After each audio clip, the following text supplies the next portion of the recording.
Studies have shown that people need to see a message at least 7 times before it sinks in.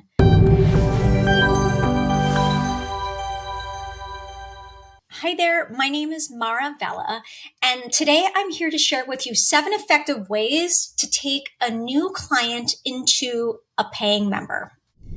The first way to do this is to have a really great introductory offer.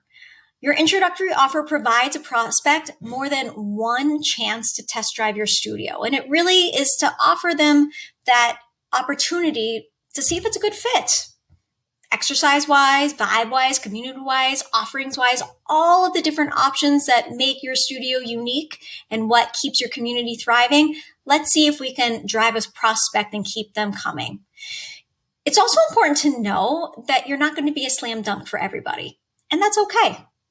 Choose an introductory offer that will keep your prospects excited and interested, and it's also at a pace where you can keep up with your nurture process, which means that you are being proactive in your approach to get them from introductory member into recurring member.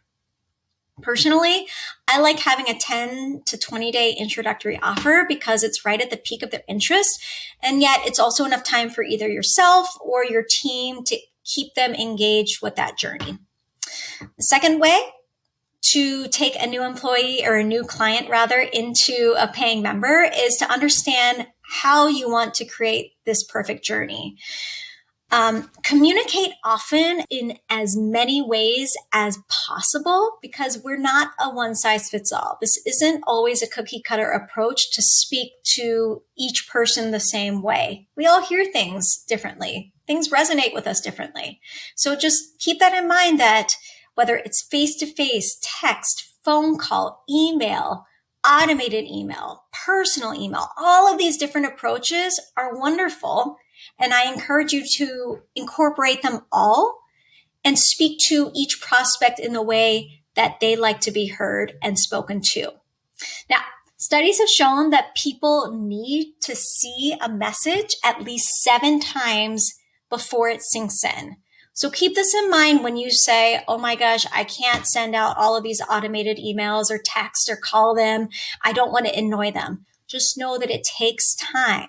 And also, don't be afraid to communicate because your clients literally have the power to either turn it off, the communications, opt out, or ignore it. So do your best to stay on top of it and know that it's really your duty to educate, to share with them. The third way, know that your clients come in for all different reasons and speak to their unique reason. So I want to go to yoga 7 days a week versus I want to go once a week while I incorporate this into my physical routine while I prepare for a marathon. Both are very valid reasons why people come into a yoga studio, and there's no right or wrong way.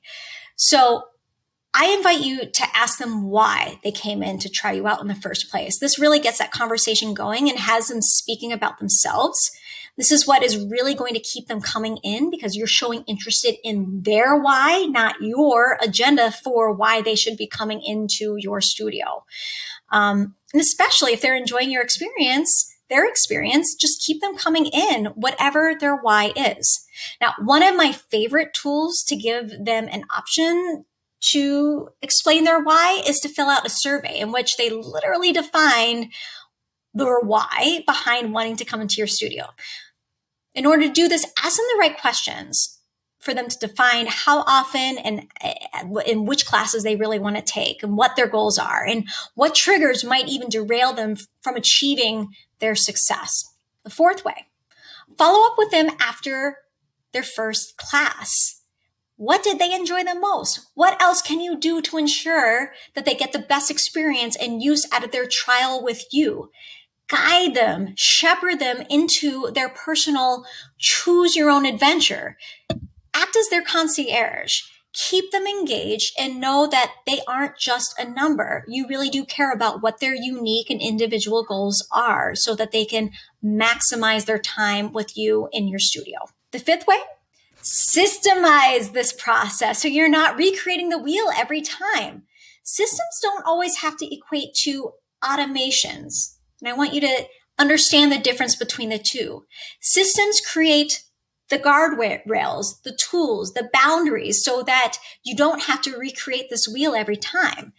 Now, systems can be automations, but just know that 100% of the time they should not be automated. They should just be the guardrails. The sixth way, have a conversation with them near the end of their intro or trial. Get them talking about what they liked, the value that they received in coming into your studio. You should just shut up and listen. Active listening. Have them do the talking about their experience. Now take all of these benefits that you are providing for them and ask them if they are ready to continue to feel their best self. This is a perfect layup to get them into the next step, which is a membership. The seventh and final way to take your new client from this intro into an ongoing paying member is really, for me, the most important. And it's to be human. Be authentic. No matter what you do, we need so much more human connection now more than ever. So be your authentic self because you are providing a service that you really truly care about, and share that with them. And that's going to make them wanting to come in more and more and be a member in your community. I hope this helps. Hey everybody, Jessica LaChance here. Do you want more business education for your fitness studio or wellness business? Subscribe to our YouTube channel or our email newsletters, and we'll see you here soon.